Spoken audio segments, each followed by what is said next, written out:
Friends, मेरा नाम CA Ram Bajaj है। मैं आज जीएसटी केस लॉज की सीरीज में नया केस लॉ लेके आया हूँ।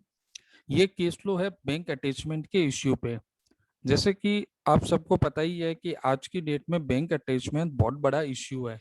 डिपार्टमेंट क्या करता है, किसी को भी नोटिस दिया 73, 74, 62 और उसका तुरंत बैंक अटैच कर लेता है। तो इसी केस लॉ सीरीज में बैंक अटैचमेंट से रिलेटेड एक इम्पोर्टेंट एस्पेक्ट पे मैं डिस्कस करूंगा। केस क्या है, इश्यू क्या है, वो केस हम आगे देखेंगे, इश्यू अभी देखते हैं। देखो, सेक्शन 83 डील करता है बैंक अटैचमेंट में, और रूल 159 सब रूल 5 ये डील करता है कि अगर किसी का बैंक अकाउंट अटैच हो गया तो उसको अटैचमेंट रिमूवल की क्या प्रोसेस होगी, क्या ऑब्जेक्शन फाइल होगा, क्या डिटेल होगी। तो सबसे पहले रूल 159 सब रूल 5 को पढ़ते हैं। ये क्या बोलता है, ये देखिए स्क्रीन पे ही है। Any person whose property is attached may, within 7 days of the attachment, under sub rule 1, file an objection to the effect that the property attached was not liable for the attachment, and the commissioner, after the opportunity of being heard to the person filing the objection, release the property in DRC 23। ठीक है, तो मतलब ये हुआ कि अगर किसी का बैंक अकाउंट अटैच हुआ है तो वो बंदा 7 दिन के अंदर ऑब्जेक्शन फाइल कर सकता है। अब देखिए प्रैक्टिकली क्या दिक्कत आती है कि डिपार्टमेंट क्या करता है कि जो आपका बैंक अकाउंट उसने अगर अटैच कर लिया ना, तो वो आपको कोई शोकॉज नोटिस भी नहीं देते उसका कि आपका अकाउंट अटैच हो गया।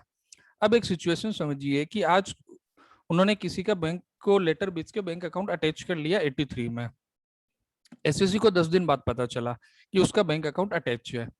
अब क्वेश्चन ये आता है कि रूल 159(5) में जो लिमिट दी हुई है 7 दिन की, तो क्या एसएससी 7 दिन के बाद ऑब्जेक्शन फाइल ही नहीं कर सकता? अब उसका क्या ऑब्जेक्शन फाइल करने का अधिकार ही खत्म हो गया? तो ऐसा नहीं है। दिल्ली हाईकोर्ट ने एक डिसीजन दिया है आरआर इंडिया प्राइवेट लिमिटेड में 17 फरवरी 2020 को। उसमें दिल्ली हाईकोर्ट ने इसी चीज को डिस्कस किया। दिल्ली हाईकोर्ट का ये कहना है कि ये जो 7 दिन की लिमिट है ना, वो मैंडेटरी नहीं है, डिस्क्रिशनरी है। मतलब कोई बंदा 7 दिन के बाद भी ऑब्जेक्शन फाइल कर सकता है, और revenue is bound to take that objection and pass the order. Revenue ऐसा नहीं बोल सकता कि 7 दिन हो गए तो भैया मैं तो आपका अटैचमेंट का रिमूवल की जो रिक्वेस्ट लेटर है या ऑब्जेक्शन है वो मैं लूंगा ही नहीं। ये देखिए पेरा नंबर 9 में क्या बोला है। It is clear to us that the period of 7 days prescribe in rule 159 sub rule 5 is directory, not for the mandatory period.